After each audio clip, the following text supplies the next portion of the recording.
Bienvenidos una vez más. Iniciamos otra edición de Martes en el Museo. Una alegría ver el salón así de grande, así de lleno. Una alegría, de verdad. Iniciamos, como digo, esta nueva edición de Martes en el Museo con un tema muy interesante. Hace algo más de un año empezamos a tener noticia de un regalo casi caído del cielo, de una verdadera maravilla que se descubría en la Iglesia de la Trinidad de Alcaraz y que, bueno, vista la restauración y todo lo que ha venido después, pues consideramos que era un inicio estupendo el poder iniciar y dedicarle un espacio amplio a conocer todo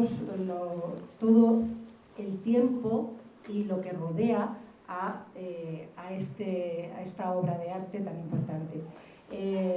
Yo quiero agradecer también la implicación que ha tenido la Diputación y la ayuda que nos ha prestado para la realización de este ciclo, y especialmente a Pascual Clemente, que ha coordinado el ciclo y que va a hacer la presentación de nuestro primer ponente. Muchas gracias y con él os dejo. Pues nada,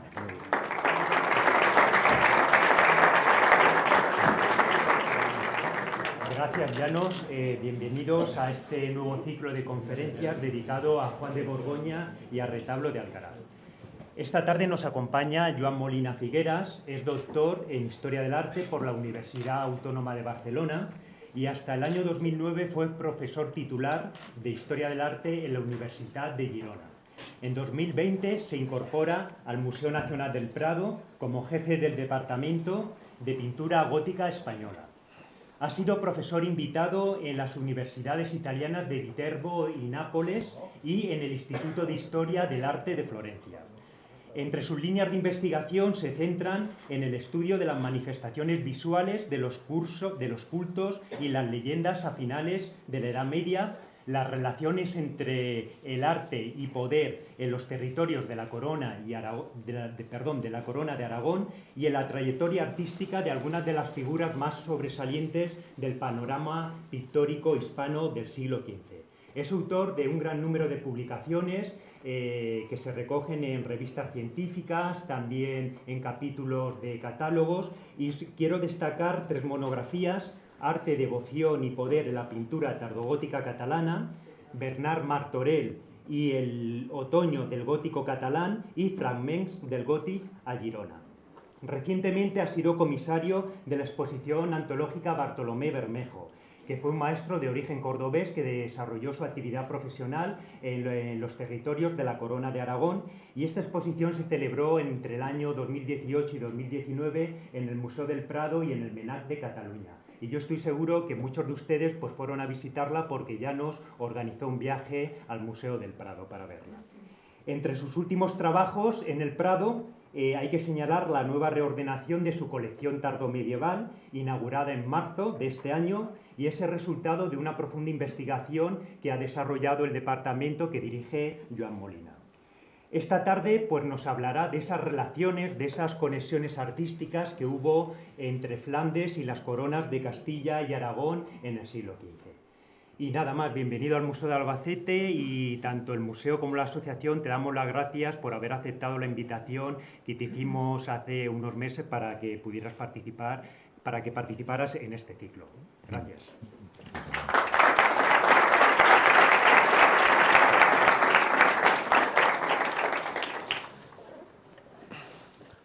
Bien, en primer lugar voy a dar la charla de pie, todos ustedes sentados, incluso me impresiona mucho que haya mucha gente sentada en las escaleras, en este auditorio tan clásico, tan decimonónico en cuanto a arquitectura, no en cuanto a su mobiliario moderno, ¿no? En primer lugar, naturalmente, quiero agradecer al Museo de Albacete, a Pascual Clemente, a su directora, y también a la Diputación pues la invitación a participar en este curso que veo que tiene, o este ciclo de los martes en el museo, que tienen un grupo de entusiastas seguidores. Yo les voy a proponer hoy un viaje, les voy a proponer un viaje al siglo XV, a la pintura del siglo XV, y a explorar estas conexiones tan intensas y tan particulares que hubo entre el norte y el sur, entre Flandes y los reinos hispanos de Castilla y Aragón, y ahondar en esas relaciones y en cómo se tradujeron en catálogos de pintores y en obras particulares que constituyen un conjunto realmente único, ¿no? Vamos a empezar y lo haremos en Flandes, lo hacemos en el norte de Europa para observar en un par de obras cómo en los años 20 y 30 del siglo XV, entre 1420 y 1440, se produjo una auténtica revolución pictórica a manos de una serie de maestros que a muchos de ustedes seguramente les suenan, como Jan van Eyck, como Roger van der Weyden o como Robert Campin, entre otros, para citar casi diría la tríada principal. Unos maestros que desarrollaron todas unas propuestas que se habían generado en el norte de Europa o se habían ya planteado en el norte de Europa en torno a 1400 y que dieron lugar a un tipo de pintura que, a partir del desarrollo de la técnica del óleo, permitió un tipo de pintura con unas calidades matéricas no vistas hasta entonces. Las figuras eran representadas con un realismo, con una densidad, con un nuevo naturalismo matérico a la hora de representar las ropas, los pliegues de las vestimentas y, sobre todo el universo objetual, todo el universo de elementos que conforman los entornos domésticos o templarios en los que habitan las figuras, que era realmente sorprendente, inaudito. Las obras y esta propuesta de estos maestros, como Jan van Eyck o Robert Campin, triunfó de una manera avasalladora. Creo que no hay ningún movimiento en la pintura medieval, incluso en la pintura moderna. Fíjense lo que les estoy diciendo, como el Renacimiento, el Quattrocento italiano, no triunfó con la rapidez que triunfó la propuesta de estos maestros que habitaban en Brujas, en Tournai, en Bruselas. En 20 años, en 1440, su propuesta pictórica triunfaba en toda Europa, en Alemania, en Centro Europa, en Italia y naturalmente veremos también en los territorios hispanos. Fíjense cómo triunfó. Voy a dar solo un dato. En 1492, es decir, a finales del siglo XV, en Florencia moría Cosimo de Médicis. Se hace un inventario de sus pinturas, no sé exactamente el número, pero son entre 120 y 130 y pico. De estas, más de la mitad eran pinturas flamencas. Es decir, en Florencia, en el epicentro de lo que tradicionalmente conocemos como la capital del nuevo Quattrocento, de la nueva pintura italiana, de la revolución pictórica del Quattrocento italiano, y lo fue. En esa capital, el hombre más poderoso tenía tantas pinturas flamencas como italianas. Eso indica que hasta qué punto esta propuesta triunfó, incluso allí donde se gestó el modelo que triunfaría luego en el siglo XVI en toda Europa, un modelo italiano. Y lo hizo, ya digo, rápidamente, velozmente. Y los territorios hispanos, las coronas hispánicas, fueron uno de los territorios donde triunfó más rápidamente. Fíjense, esta obra, hoy conservada en el Almenac de Barcelona, pero que adornaba la capilla municipal de la ciudad de Barcelona, realizada en 1443. Justo había muerto Jan van Eyck. Roger van der Weyden morirá en 1460.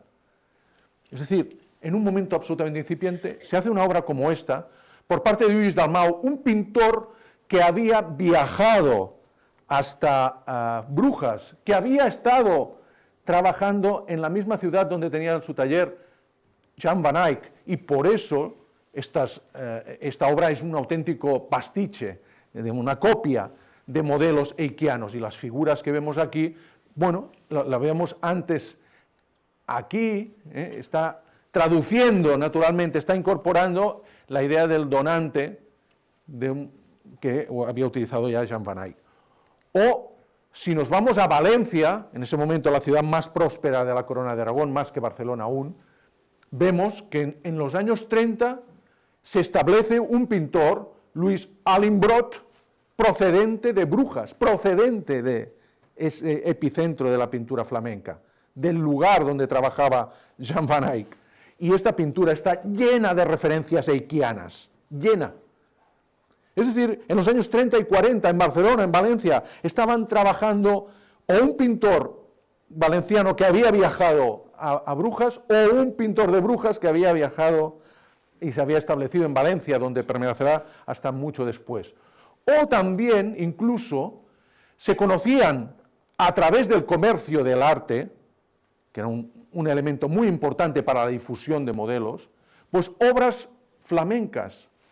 Sabemos que en Valencia, en esos momentos, en los años 40 y 50, hay algunos personajes que se dedican a traficar, a comerciar con dibujos y pinturas de Roger van der Weyden o de Jan van Eyck. Por ejemplo, sabemos que debía haber una pintura en Valencia muy parecida a esta, que hoy se conserva en Turín, y hay una copia que se conserva en Filadelfia también, de Jan van Eyck, una copia muy parecida, que inspiró a pintores locales, un poco posteriormente, pero que sabemos que también inspiró a otros maestros de los cuales hemos perdido las obras. Es decir, a través de los viajes de norte a sur o de sur a norte, o a través del comercio, muy pronto, en los años 30, en los años 40, la pintura flamenca en la Corona de Aragón era no solo ampliamente conocida, sino ampliamente difundida y apreciada. ¿Y qué decir de Castilla, el Reino de Castilla? En 1445, no Juan II, sino su esposa María de Aragón, la hermana del rey de Aragón, de Alfonso el Magnánimo, regalaba a la Cartuja de Miraflores esta pintura de Roger van der Weyden. Es decir, en Miraflores, al lado de Burgos, justo al lado de Burgos, una pintura original de Roger van der Weyden, que ya digo, va a morir en 1460. Uno de los primeros sitios donde se conoce Roger van der Weyden es en Castilla, también en la Corona de Aragón. Y ya a nivel incluso no áulico, no real, no en el ámbito de los reyes, sino también en el ámbito nobiliario, vemos que también hay una recepción muy temprana en Castilla. Este es un manuscrito, un libro iluminado de la biblioteca del Marqués de Santillana, sobre el cual, antes lo comentaba, hemos hecho una pequeña exposición en el Museo del Prado, que estará abierta hasta principios de enero, y a la cual invito a todos ustedes que visiten, porque se habla de la relación entre pintura y manuscritos, y la biblioteca, la famosa biblioteca del Marqués de Santillana. Pues bien, este manuscrito, fíjense, por ejemplo, aquí, estos ángeles tenentes, estos ángeles que están sosteniendo el escudo de los Mendoza, el escudo del Marqués de Santillana, son los ángeles que tienen estos pliegues quebrados, estos pliegues tan escultóricos, tan característicos de la pintura flamenca. Bien, porque esto es un manuscrito iluminado por unos maestros que vienen del norte. Y lo están haciendo a finales de los años 40, a principios de los años 50. Y no solo es la pintura, también la escultura. También tenemos una invasión de escultura flamenca, de escultura del norte.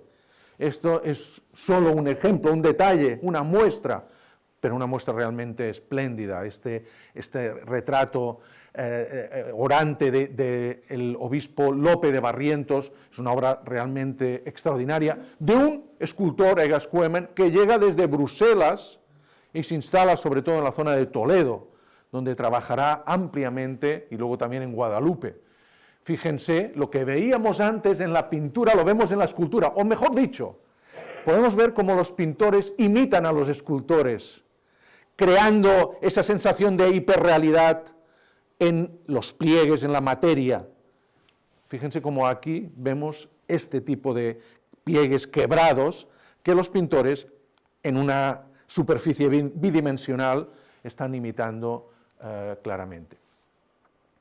Y para acabar también la idea del comercio. Antes les hablaba del comercio con esas pinturas de Jean Van Eyck que llegaban a Valencia y que eran que servían como modelo para otros pintores.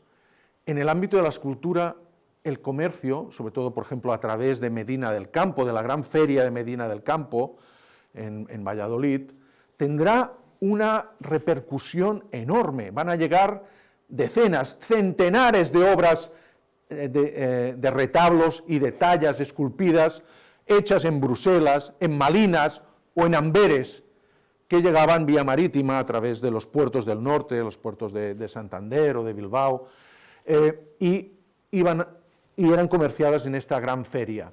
Luego los retablos muy fácilmente se desmontaban y se montaban en su lugar de destino, como es el caso de este retablo de Santa Cruz, que ya es de finales del siglo XV, pero con el que intento ilustrar esta recepción que ya tenemos documentada en los años 40 y 50 de escultura procedente de Flandes.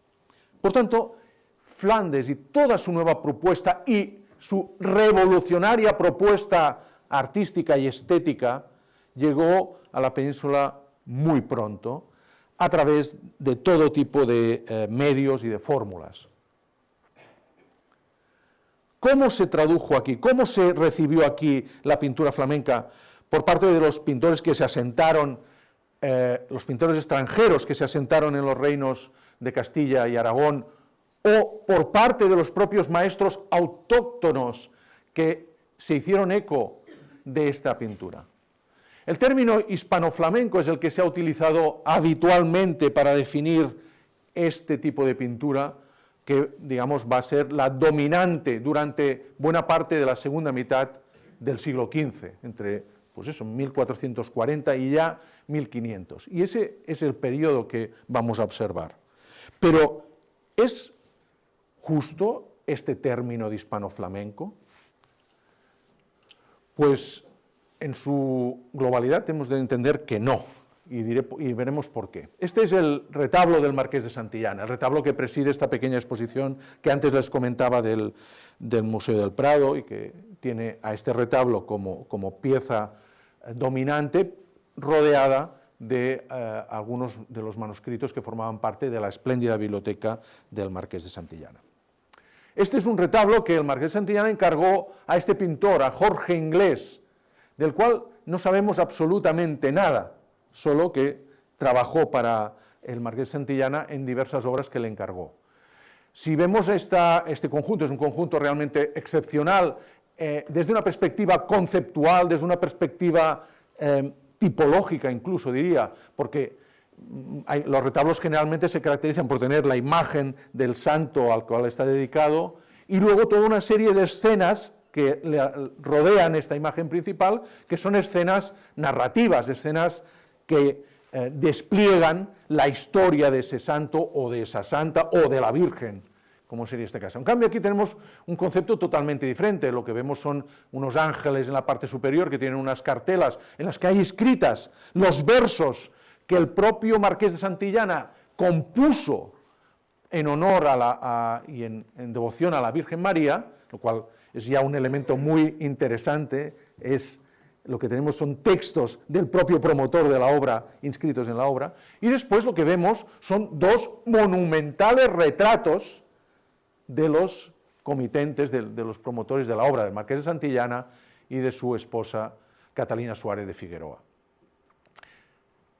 Estos dos retratos que ofrecen esta singularidad que tiene este conjunto, una de las muchas singularidades. Lo interesante es observar también, y a ello voy, que este pintor, que el autor de este retablo, este Jorge Inglés, es un personaje que naturalmente conoce la pintura flamenca, pero no la conoce de primera mano. No ha estado en Flandes, no se ha formado en Flandes, en Brujas, en Bruselas, en Gante. No.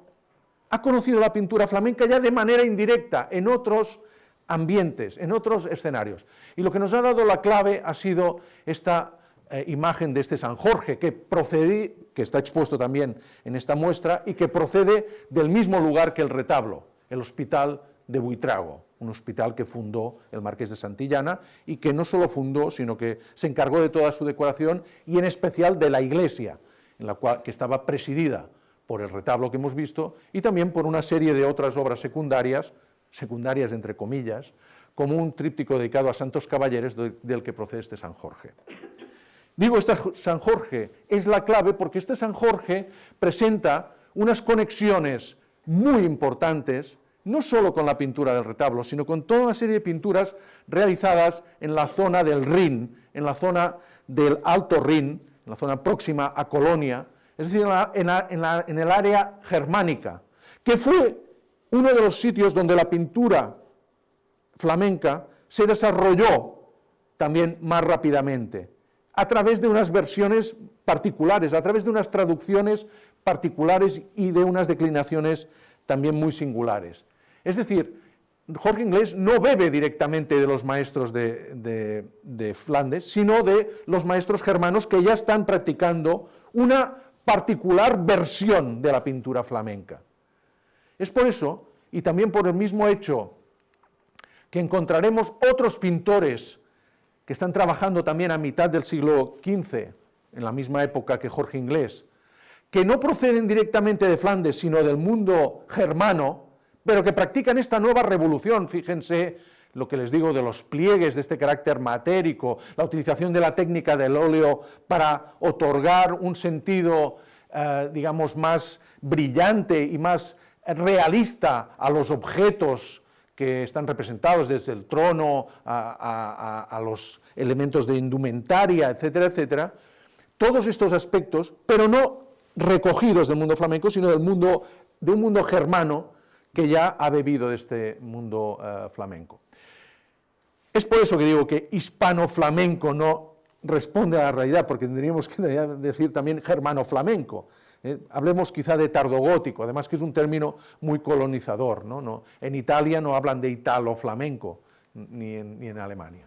Aquí ven uno de los detalles con este es un pintor anónimo que estamos investigando, que ha aparecido, es una pintura excelente que estaba en los depósitos del Museo del Prado y que pronto va a ser expuesta después de una cuidada restauración, y que responde a este momento inicial de recepción de la pintura flamenca a través, ya digo, de unas particulares versiones. La incidencia de los maestros germánicos en la pintura que se realiza en la Castilla de León es enorme, enorme. Fíjense por esto, esta ya es una obra de finales del siglo XV, esta Dormición de la Virgen. Su modelo es un grabado de Martin Schongauer, un grabado realizado 20 o 25 años antes, que el pintor, este maestro de las Islas, traduce de una manera casi literal, naturalmente traduciéndolo al color. O también otro maestro destacado que descubierto también recientemente, Rodrigo de Sajonia, que trabaja en el monasterio de Sigena, en el Alto Aragón. Es un maestro que llega de Centroeuropa, un maestro que llega de Centroeuropa también tocado por elementos italianizantes. Esta arquitectura es una versión muy particular de los modelos que ya se están desarrollando a finales del siglo XV, la idea de la ruina, que desarrollarán los maestros italianos del 480, pero visto desde una particular óptica centroeuropea. ¿Cómo son estas traducciones, estas, declinaciones de la pintura flamenca en el ámbito hispano? ¿Qué características tienen? Porque lo importante es ver que no se está copiando, no se está traduciendo, no se está copiando literalmente, se hace una traducción, como dicen los italianos, traduttore, traditore, ¿no? ¿Qué se está incorporando a partir de esa base que fascina a los pintores hispanos del mundo flamenco, este realismo matérico, este culto al objetual, etcétera, etcétera? ¿Cómo lo traducen? ¿Cómo lo traducen de una manera particular? Pues bien, lo traducen, por ejemplo, incorporando un elemento en muchas ocasiones que es muy tradicional, pero que constituye una base de esta revolución pictórica también del siglo XV, que son los fondos dorados. En muchas ocasiones, a diferencia de lo que ocurre en Flandes, donde hay una representación de unos interiores domésticos, de una arquitectura, muchas veces, o casi siempre, sin el concepto de la perspectiva geométrica que aplicarán los italianos, lo que vemos aquí son interiores que son como incipientes, son unos pavimentos que tienen un sentido de perspectiva de tercera dimensión, pero que están abortados por la presencia de un fondo dorado que otorga un aspecto casi icónico a las pinturas. Fíjense aquí la combinación en esta pintura de un maestro Bonastre, un pintor valenciano de en torno a 1450, la combinación tan sui generis. Vemos este realismo matérico tan característico, fíjense las perlas o incluso aquí el objeto, el libro, cómo se representa, incluso aquí un intento de veladura, un intento de una gasa transparente, ese ejercicio casi de tour de force técnico. Las letras que aparecen representadas en los bordes, que son letras que se pueden leer, que son inscripciones, himnos marianos, todos estos elementos están extraídos de la cultura flamenca, de la pintura o de las propuestas de Jan van Eyck o Roger van der Weyden, pero aplicadas de una manera muy particular, con ese fondo de oro que es muy singular.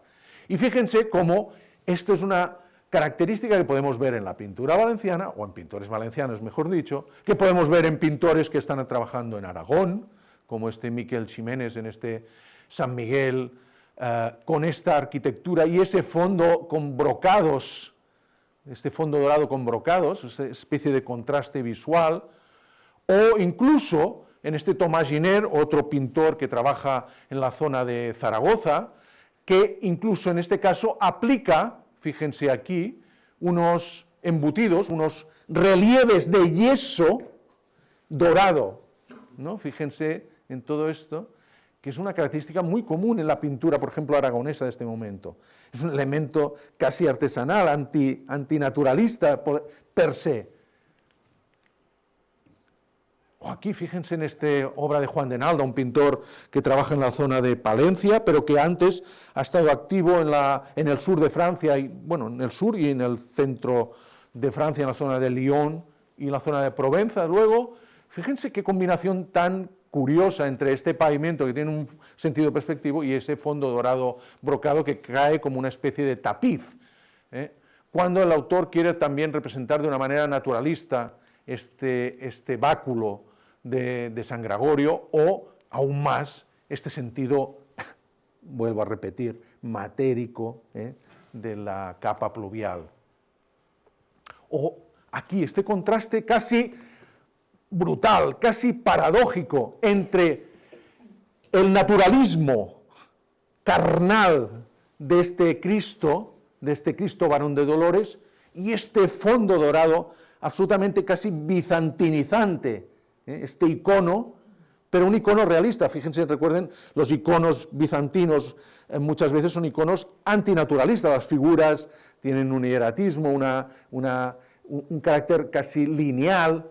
Aquí, este pintor que trabaja en la zona de Sevilla, en Andalucía, Juan Sánchez de San Román, nos representa un Cristo que es un Cristo naturalista, donde podemos casi, gracias a su destreza en el uso de la técnica del óleo, entender las carnaciones. Y esta foto está un poco cortada porque me gustaría que hubiera quedado en la zona del marco. Hace casi como una sensación de estar montando encima del marco, lo que se llama un trampantojo, ¿no? un engaño visual. Entonces, hay este aspecto ilusionista, este aspecto de naturalismo que se confronta claramente con este sentido icónico y real. O esta imagen de Fernando Gallego, uno de los grandes pintores castellanos del XV, este Cristo Salvador, diseñado a través de la técnica del óleo. No repito ya estos elementos que los podemos ver en las figuritas, incluso en esta figura de la sinagoga que hay al lado, con este sentido tan realista, o incluso en este orbe del mundo, del cosmos, mejor dicho, con el mundo en el centro, que tiene con estos reflejos, con esta casi ilusión óptica de los reflejos de la luz en el mismo, en una imagen que compositivamente es una imagen muy tradicional. Esta imagen nos recuerda, o nos remite, mejor dicho, a las imágenes románicas de los Cristos que estaban bendiciendo en los tímpanos, rodeados por el tetramorfos. Incluso en unas radiografías que hicimos de esta tabla, vimos que inicialmente el pintor había pensado aquí representar el libro de los 7 sellos, la imagen y el cordero místico, es decir, una imagen totalmente apocalíptica que nos remite a la iconografía románica, la iconografía de los siglos XI, XII sobre todo. Es decir, una iconografía tradicional, anacrónica, representada con un estilo nuevo naturalista. Estos decalajes, estas paradojas se observan muy claramente.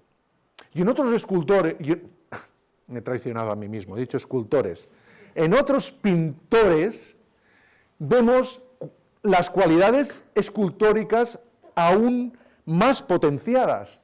Fíjense en este Diego de la Cruz, muy probablemente un pintor converso, extranjero, procedente de Centro Europa, y cómo diseña estos pliegues con esta calidad, no solo matérica, sino ya diría escultórica, incluso el cuerpo de Cristo. No es extraño, no es extraño. Diego de la Cruz fue el pintor que actuó mano a mano con Gil de Siloé, con el gran escultor tardogótico Gil de Siloé, trabajando como su policromador. Era quien se encargaba, Diego de la Cruz, de policromar, de pintar las esculturas, los conjuntos escultóricos de Diego de Siloé. Por tanto, era un pintor que trabajaba, que pintaba, que daba forma pictórica a la escultura de Diego de Siloé. Una pintura que hemos perdido. Ya saben ustedes que la escultura medieval y la escultura antigua estaba policromada mayoritariamente. Ocurre es que esta policromía se tenía que naturalmente ir renovando, porque claro, la policromía es un elemento que va perdiendo con el tiempo, se va perdiendo su calidad y hay que renovar. Sabemos que tenemos noticias de pagos al cabo de 30, 40 años de policromar las esculturas, pero cuando se llegó a época neoclásica del siglo XVIII, XIX, la moda hizo que ya se abandonara esta práctica y muchas de ellas ya no tienen ningún resto. Pero fíjense en este Diego de la Cruz y cómo el elemento de la escultura también se convierte o esta conjunción entre escultura y pintura en un elemento determinante para algunos de los maestros activos, especialmente en la corona de Castilla. Luego, claro está, hay también esos maestros extranjeros que trabajan en la península ibérica o que también mandan sus obras, envían sus obras, se les encargan sus obras estando en el norte. Este es un maestro realmente muy especial, el maestro de Sopetrán, estas tablas que ahora están en restauración en el Museo del Prado y que van a exponerse restauradas y creo que el efecto va a ser muy impresionante el próximo año ya, donde se cobra protagonismo la figura del hijo del Marqués de Santellana, el primer duque del Infantado, Diego Hurtado de Mendoza, que encargó muy probablemente esta pieza a un pintor flamenco. Esta obra es obra de un pintor flamenco, pero llegó a Castilla y en concreto a Guadalajara en los años 60-70.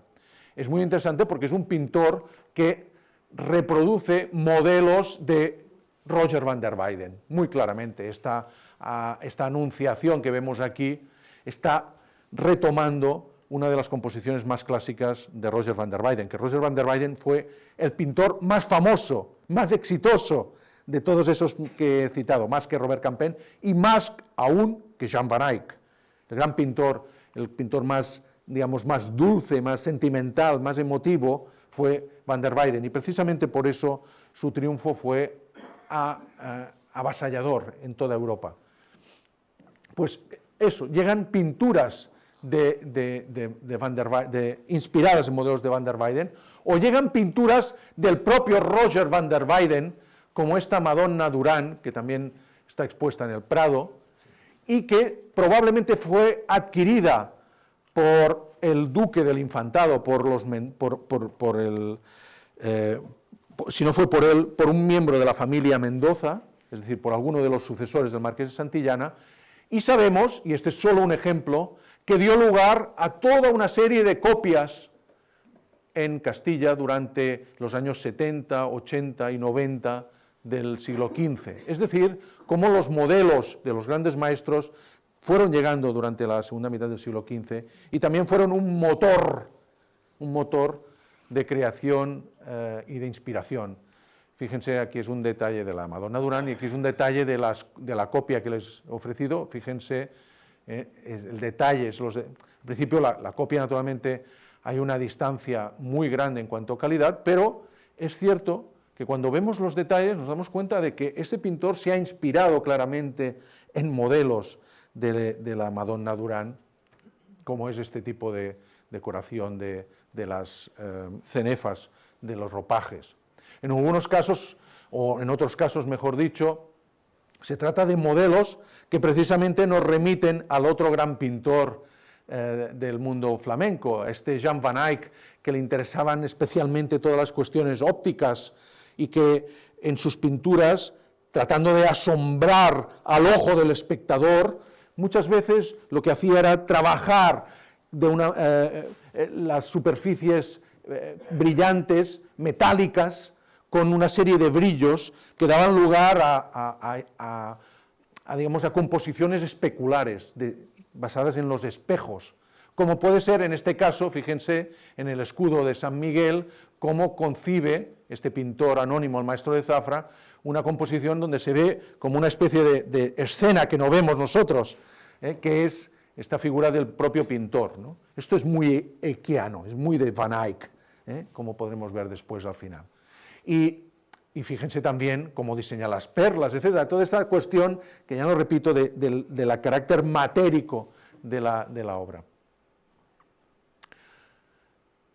Por último, en cuanto a estas declinaciones y estas traducciones, me gustaría destacar cómo, en algunos casos, naturalmente, ese Quattrocento italiano que les he indicado anteriormente, que está desarrollándose y triunfando naturalmente en Italia, también empieza a ser conocido y ser valorado en los territorios de la península, en las coronas de Castilla y León, Castilla y Aragón.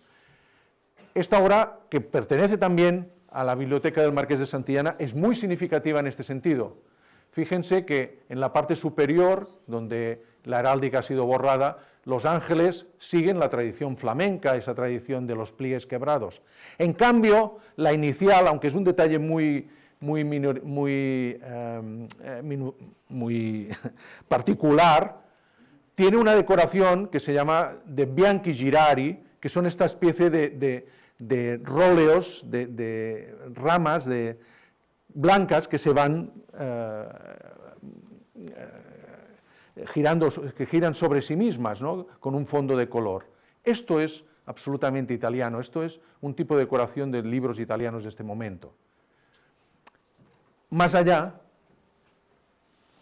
uno de los grandes de la segunda mitad del siglo XV, Pedro Berruguete, nos propone ya una pintura en el que naturalmente el fundamento, la base es la cultura flamenca, la cultura que ya hemos explicitado, pero en la que introduce, producto del viaje y de la estancia que realizó en Urbino, en Italia, en los años 70, toda una serie de elementos que nos recuerdan y que nos remiten a la cultura antiquizante revalorizada por los pintores y por los maestros del Quattrocento. Fíjense aquí en estas columnas, los capiteles, los arcos, esta arquitectura que convive con una arquitectura gótica y que vive incluso con una techumbre de tradición mudéjar. O sea, lo que vemos aquí es un auténtico híbrido de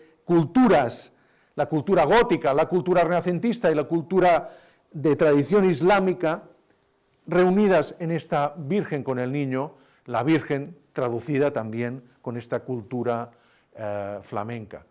Y en las pinturas de Berruguete hay ese trasfondo, esa cultura del espacio que nos remite, aunque no lo trabaje desde la perspectiva geométrica, a esa idea de la espacialidad, o elementos arquitectónicos, por ejemplo aquí, como en el caso que hemos visto antes, que nos claramente apuntan hacia esa cultura antigua que él pudo observar de primera mano durante su estancia italiana.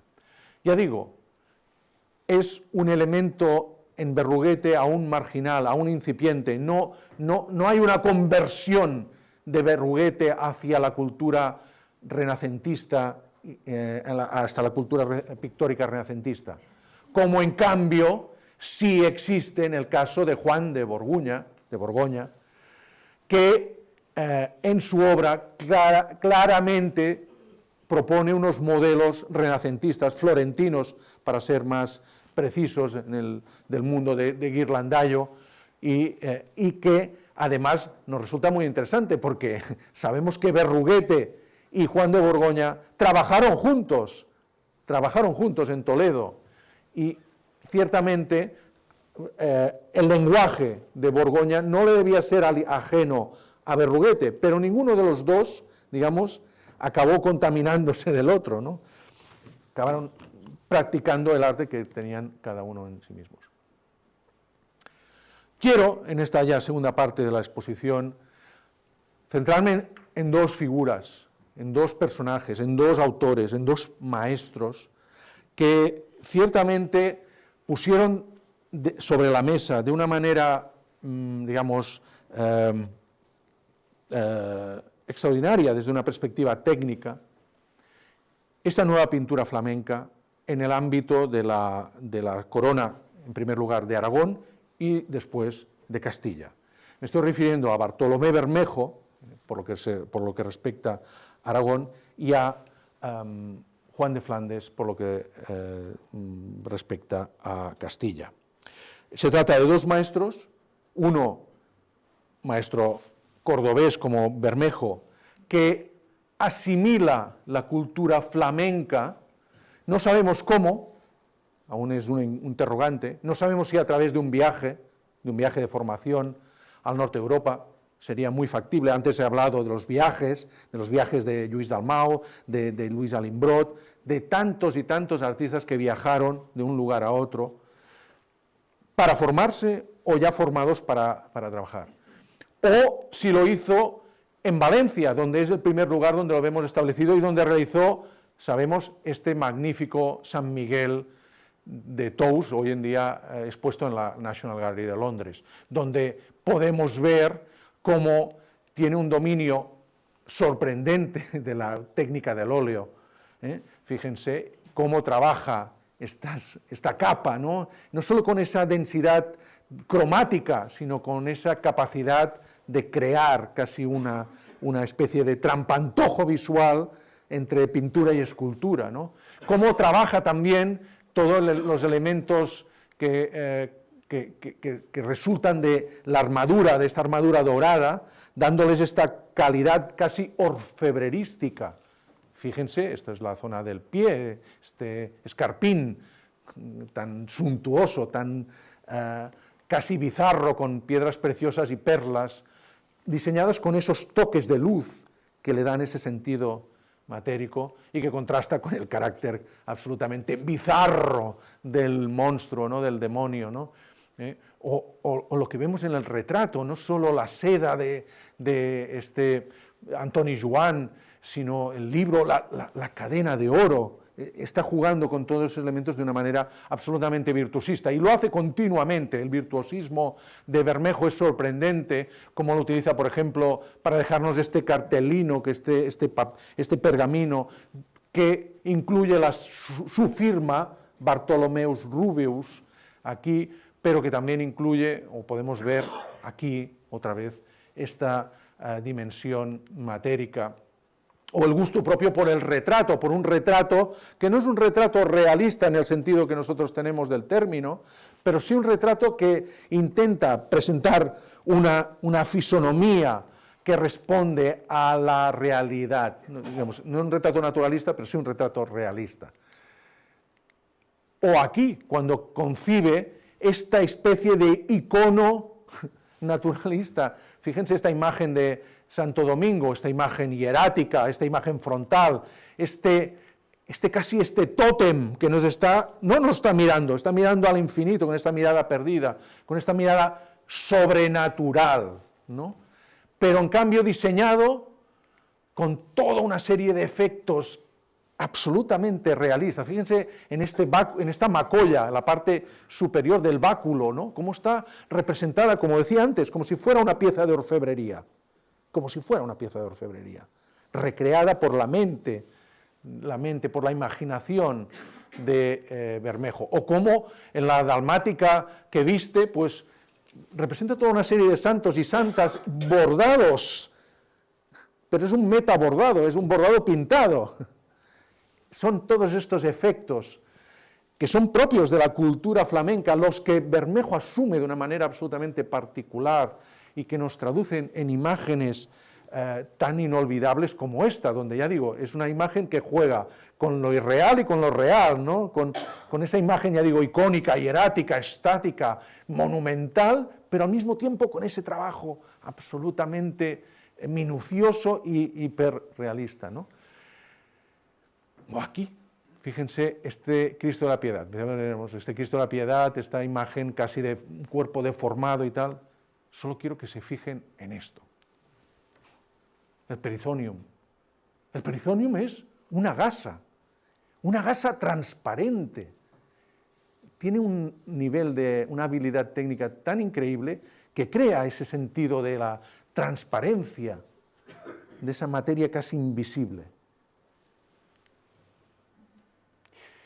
Y en La Piedad d'Esplà, ¿no? Esta es la última obra, gran obra conocida y casi un resumen, un compendio, una obra que nos llevaría mucho tiempo de analizar, cómo diseña estos paisajes, con esta Jerusalén absolutamente fantástica, donde de nuevo nos pone de relieve cómo su pintura es una pintura en gran parte intelectual, una pintura donde hay una creación, como no puede ser de otra manera tratándose de un maestro tan extraordinario, donde hay una representación absolutamente minuciosa de la naturaleza, de toda una serie de especies que hemos podido reconstruir, botánicas, pero no es un paisaje realista, son especies que sabemos que existían, pero concebidas como un espacio absolutamente intelectual, porque él coloca cada especie aquí como si fuera una especie de jardín ideal, como si fuera un jardín del Edén, ¿no? Con todas las especies posibles, cosa que no existe en la realidad.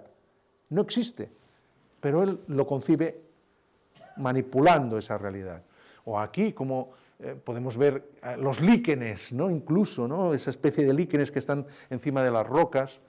Bueno, hay una serie de detalles que nos dan idea de esta capacidad de Bermejo, esa capacidad también de crear una inscripción con unas letras capitales que nos remiten a la epigrafía antigua, que nos remiten a los intereses humanísticos, que probablemente en este caso venían dados también del propio promotor de la obra, de Lluís d'Esplà, que era un canónigo humanista de Barcelona, que había viajado en numerosas ocasiones a Italia y que era un auténtico fan, casi diríamos hoy en día un friki de la epigrafía antigua, coleccionaba inscripciones y sabemos que tenía un interés extraordinario, casi desmesurado por ello. Si Bermejo es, digamos, el gran pintor de cultura flamenca, el gran pintor tardogótico de cultura flamenca, de la Corona de Aragón, un pintor original, un pintor particular, un pintor que asume el lenguaje de los flamencos y sabe traducirlo de una manera absolutamente original. en la Corona de Castilla el gran protagonista será Juan de Flandes, aunque aquí también he citado a otro pintor, a Michael Citeaux, porque es, digamos, el pintor que le precede en Castilla como gran pintor de la reina. Citeaux era un pintor estonio, que venía que nació cerca de Riga, pero que se formó en Flandes, igual que Juan de Flandes, que no sabemos de dónde procedía, pero es evidente que se formó en Flandes. Los dos trabajaron para Isabel la Católica, para una auténtica devota de la pintura flamenca. No hay otro personaje en el siglo XV con un nivel de interés, de pasión y al mismo tiempo con una capacidad, naturalmente, era la reina, de comprar obra como Isabel la Católica. Lo cual no significa que también se interesara por la pintura italiana, en mucha menor medida, pero también le interesó la pintura del nuevo Renacimiento italiano, y de ahí las obras de Botticelli y de otros pintores que coleccionó. Pero, sin lugar a dudas, si tuvo una preferencia fue por la pintura flamenca, y estamos hablando de un personaje que muere en 1504, por tanto estamos ya muy avanzados en el siglo XV. Y una de las obras más interesantes en la que participaron estos dos pintores, Citeaux y Juan de Flandes, fue este llamado Políptico de Isabel la Católica, que es un conjunto de pequeñas tablitas de carácter devocional, 47 en su origen, que muy probablemente no, hoy se están montadas así, pero muy probablemente eran independientes, autónomas, eran tablitas pequeñas que la reina contemplaba, admiraba, para hacer sus ejercicios espirituales, sus ejercicios de devoción. Pero lo interesante es la capacidad que tienen estos pintores. Citeaux es autor de algunas, de la menor cantidad. Citeaux estuvo relativamente pocos años, estuvo 3 o 4 años al servicio de la reina seguramente, mientras que Juan de Flandes está desde el 96, cuando llega, hasta 1504, hasta el momento de la muerte. Y en cambio, Citeaux parece que estuvo menos, pero fíjense en la composición, esta imagen de la coronación de la Virgen en los cielos, cómo son composiciones casi miniaturísticas, de pequeño formato, pero que con un aire dulce propio de la escuela de Brujas, seguramente vinculadas al mundo de Memling, reproducen estos maestros. Citeaux realmente es un retratista excepcional, el mejor de ese momento, el mejor que trabajó nunca en el siglo XV en España, sin duda.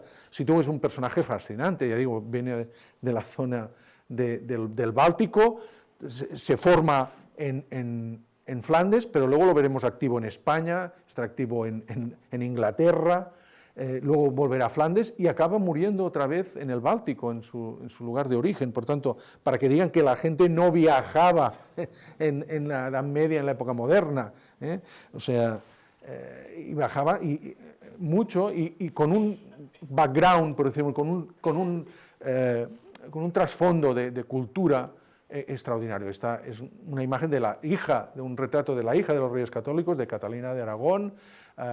No sabemos si es realizado en España o en Inglaterra, donde luego se casó con Enrique VIII, ya saben ustedes, y bueno, que demuestra todo ese carácter dulce, amable de las composiciones, pero con ese sentido que hemos visto propio de la pintura flamenca, con este hiperrealismo y este magnífico, extraordinario retrato de Diego de Guevara, donde las calidades de esta suntuosa indumentaria, incluso del tapiz que se ve aquí, que se entrevé aquí, esto era un díptico, eran 2 tablas, no les he presentado la otra porque no la tengo, que es la imagen de la Virgen, está Diego de Guevara junto a la Virgen en un acto de devoción, pero la capacidad de introspección psicológica de Citeaux.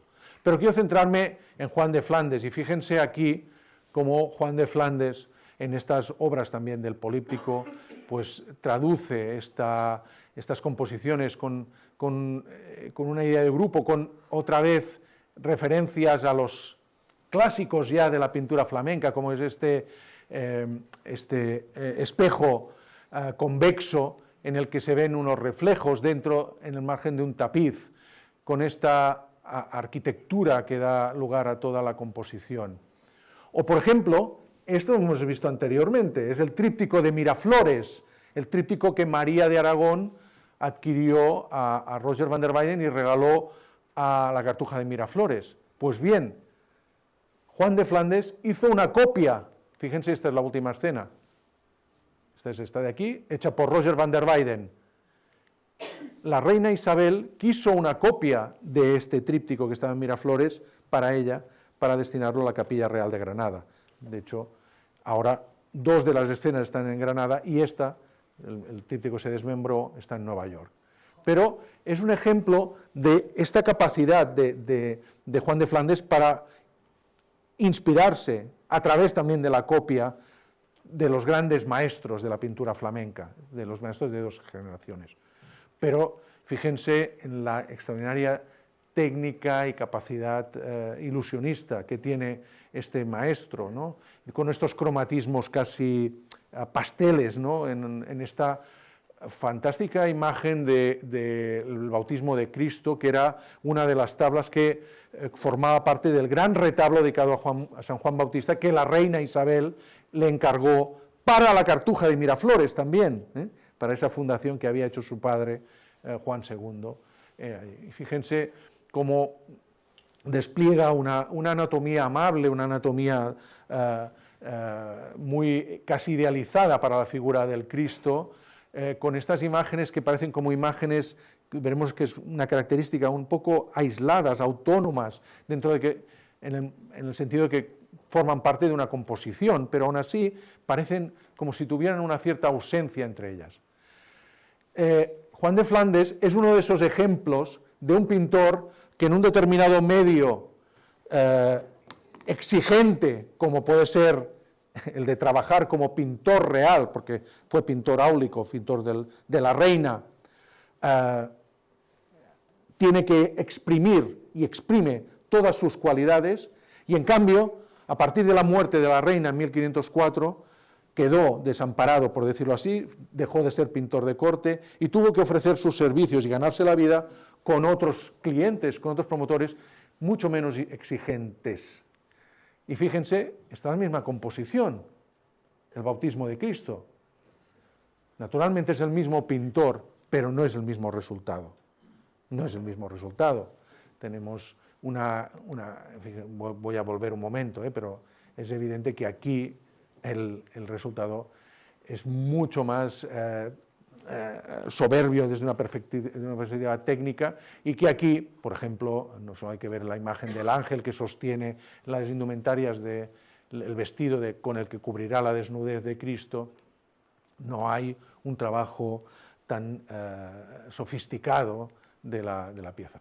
Aún así, cuando vemos algunas composiciones como las que realizó para el retablo mayor de San Lázaro de Palencia, podemos observar cómo este gusto por los elementos suntuosos, por toda esa riqueza de la orfebrería, de los tocados, en esta composición de los Reyes Magos, vuelve a remitirnos a todas esas cualidades matéricas que gustaban tanto a los espectadores de la pintura flamenca, que apreciaban, que buscaban en esos pintores. Y estos pintores, como Juan de Flandes, les ofrecían esto. Fíjense, esta es otra composición del retablo mayor de Palencia, con la imagen, la composición de la crucifixión. Ciertamente, un detalle muy a tener en cuenta es que aquí nos encontramos con obras de formato mucho mayor que esas composiciones, por ejemplo, del Políptico de Isabel.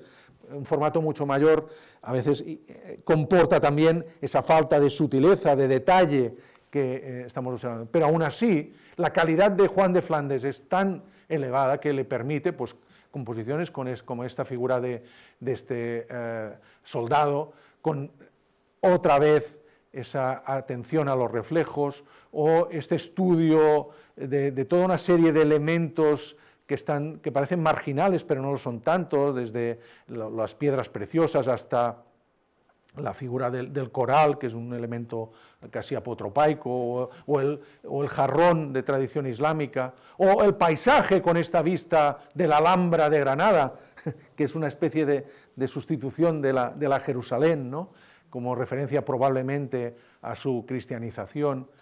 Bien, todos estos aspectos, o aquí en esta imagen de la oración en el huerto, es otra obra que aún, que pese a no tener la inmensa calidad que tienen las obras que hace para Isabel, pues incluso aquí, cuando representa este cáliz como imagen metafórica del sufrimiento que Cristo va a experimentar durante la pasión, y también del carácter eucarístico de la propia pasión, ¿no?, como momento fundacional del sacramento de la Eucaristía, pues nos representa una pieza de orfebrería, una pieza que está diseñada a partir de estos elementos de estudio de la óptica, ¿no? Todo esto en un momento, y creo que durante este ciclo de conferencias lo van a poder reseguir de manera muy precisa y muy detallada por parte de las explicaciones de los ponentes que me van a seguir, que ya estaba trabajando, que es un momento absolutamente coetáneo a la actividad de Juan de Borgoña, que, fíjense, incluso antes que estas tablas de San Lorenzo, estaba realizando una de sus obras maestras, como son la pintura de la sala capitular de la Catedral de Toledo, que hemos visto antes, y que es un despliegue de escenografías cuatrocentistas, de escenografías propias de la cultura italiana. Es decir, también ver cómo el triunfo de la pintura flamenca no implica, por el contrario, el rechazo, sino la convivencia con ese modelo italiano que está emergiendo, que está imponiéndose, que se impondrá en las décadas siguientes. Indudablemente se va a imponer el modelo italiano, y sobre todo a partir de a principios del siglo XV, ya con los ecos que van a llegar de las obras de Leonardo, de Miguel Ángel, de Rafael, ¿no?, con las obras de las águilas del Renacimiento español. Pero este triunfo de la pintura italiana no va a suponer tampoco que decaiga ese interés para el flamenco, que decaiga ese interés por la pintura flamenca del siglo XV, porque el siglo XVI va a ser el siglo donde llegará el descubrimiento de Roger van der Weyden, donde se adquirirá la adoración de los magos de Monforte de Lemos, una de las obras cumbre de Hugo van der Goes, donde llegará también a España el matrimonio Arnolfini. Es decir, pinturas de los grandes maestros flamencos del siglo XV que llegan en el siglo XVI, en pleno siglo XVI, en la época de Carlos V, de Felipe II, en una época en que estos pintores ya no se vivían, pero la fascinación hacia Flandes seguía muy viva. Muchas gracias.